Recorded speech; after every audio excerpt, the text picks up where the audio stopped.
Hey guys, Megan here with Barn Besties. I am on location at Sorenson Equestrian Park in East Troy, Wisconsin, and we're here at a dressage show. And guess what?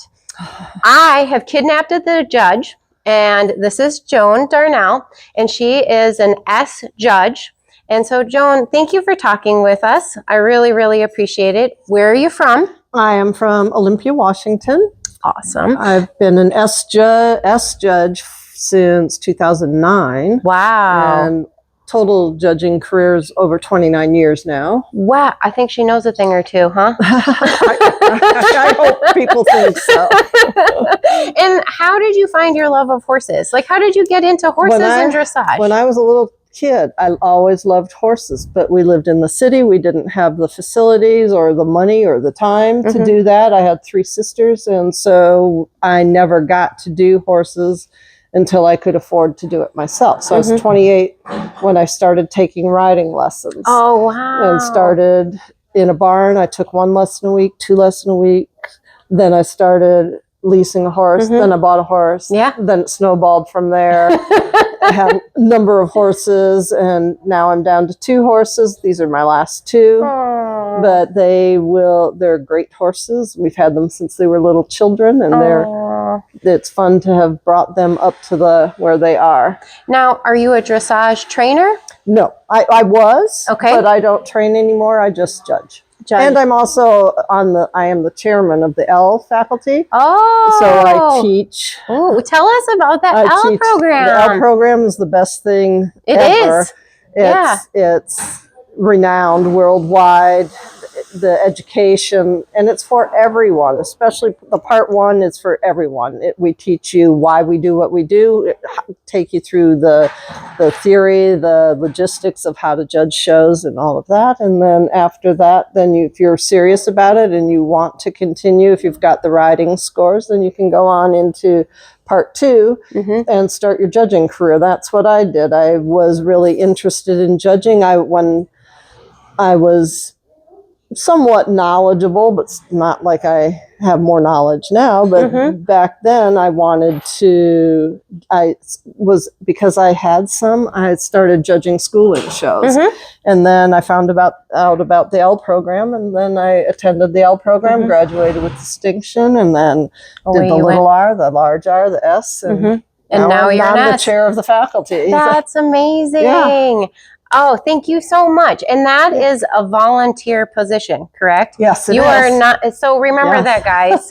So how many hours do you think you put in? It's an immense number of hours. Yeah. We create all of the curriculum, all the videos we have to review and evaluate which ones to use, take parts of videos, put all that together. The USDF office is fabulous in giving us the information that we need, but then the faculty is what puts it all together and creates the programs and teaches the programs, travel all over the country teaching the programs, and we all love it. It's so great. I have myself gone through the program. All right. And I learned so much. And the first thing I learned is I did not want to be a judge. and I think that's smart, but I think that's a good thing to know. Yeah. And it's smart to know what you go through and what you're looking at. Like one of the first comments in what you need as a judge is it was stamina. Yeah. And I was like, what are you talking about? You're just sitting there. So could you explain to people the stamina it takes? It really does, because I have judged like the Dane County Horse Fair, right? And it's intro level, training level all day long. Right? And so maybe you could walk us through what is your day at a horse show like? Well, you get to so you fly out of your hometown.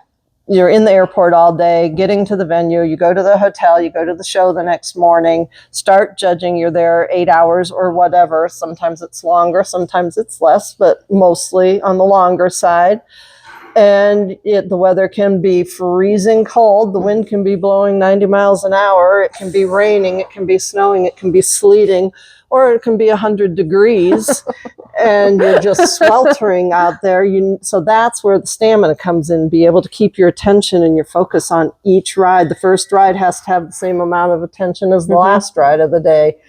You have to stay hydrated. You have to be able to feed yourself. Go to the bathroom. Go to the bathroom when you need to do it. And so all of those things, that's a lot. A lot that the judge has to think about. And so, because I can tell you at about 1 o'clock, I'm ready for a nap. Yeah. And you're just coming back from lunch. After lunch. Yeah. And that's the hard thing is you do get that let down after lunch when it's nice and warm and cozy and your belly's full. And then you've got to start judging again and maintain the same standards as from before. It's a lot. It is a lot. I think it's a lot. And it's crucial that we continue to support our judges and help them, as well as recognize a lot of volunteers and a lot of volunteer hours is what is put in. We couldn't, without the volunteers, the scribes, the runners, the scorers, the stewards, all of that, shows would not be successful like they are. And so that leads me to the question, why are you a judge? Like, why did you choose this?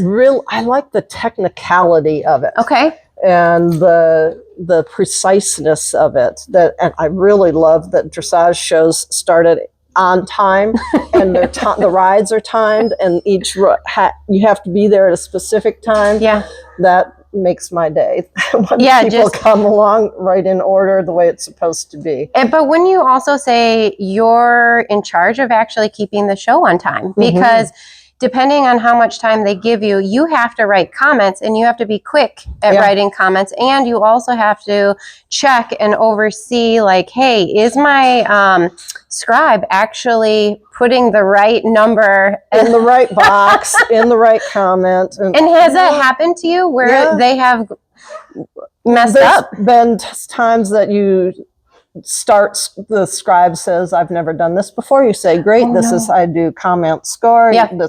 But I had one scribe one time where all the comments were in the first box. Oh, no. All the comments and scores in the first box. And so, no. And so luckily it was a short test. I was able to spread them out the way they should be. And then after that, she learned it was never. But the judge has to be very consistent. You have to either do comment score or score comment so that the scribe can keep up and manage their job easily. Because I don't think as competitors, we really understand what you're doing in that box. You're not just sitting there being all judgy.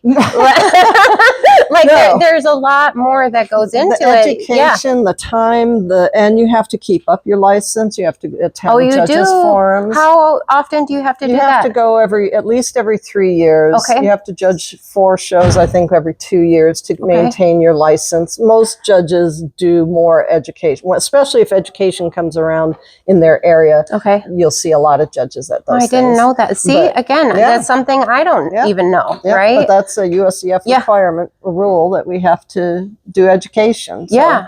Do you hear that, guys? Even the judges have to continue their education. I think that's pretty awesome. So what is your most favorite moment at a horse show as a judge? Well, as a judge, because my daughter also rides. So my favorite moments are seeing her be successful. But me judging, there's not anything particular, I don't think, that stands out because I just love it all. I like encouraging riders.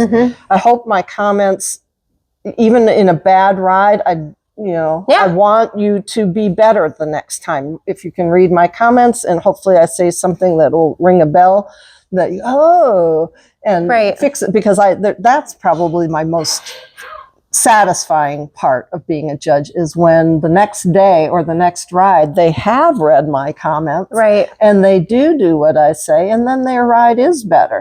That makes me really happy. That has to be very rewarding because you help growing and changing the sport. I think that would be cool, but I still don't want to judge. And then what might be the worst moment in judging, just to so people get both sides, like something that has happened or a ride or... And just I think that when the riders are disappointed in their performance, they know they can do better, but for whatever reason, the horse is distracted or the weather is bad or they don't feel well, something like that's what... I give them the honest comments, but I don't want to hurt their feelings and make them cry. But they know when they come out if they didn't have a good ride, and they're disappointed in themselves, and that's the sad part of it, I suppose. That's wonderful to hear. I guess I never knew that. Judges are human. They like to judge us, obviously, but they also support us in many ways that we don't see. So, Joan, thank you for all of your support. Welcome. Thank you, Megan. And so if anyone is interested in contacting Joan, would you recommend they go to the USDF website, look you up? Yep. Do you have a website? I don't anymore, no. Okay, well, check her out. Yes, I'm listed under the judges and all that. Awesome. Well, thank you for all that you do for our sport. I really appreciate it. Thanks for having me. I hope our subscribers learn something from you and maybe know that judges are actually for us. We are. Yeah. We are. Thanks, guys. Thank you. Bye.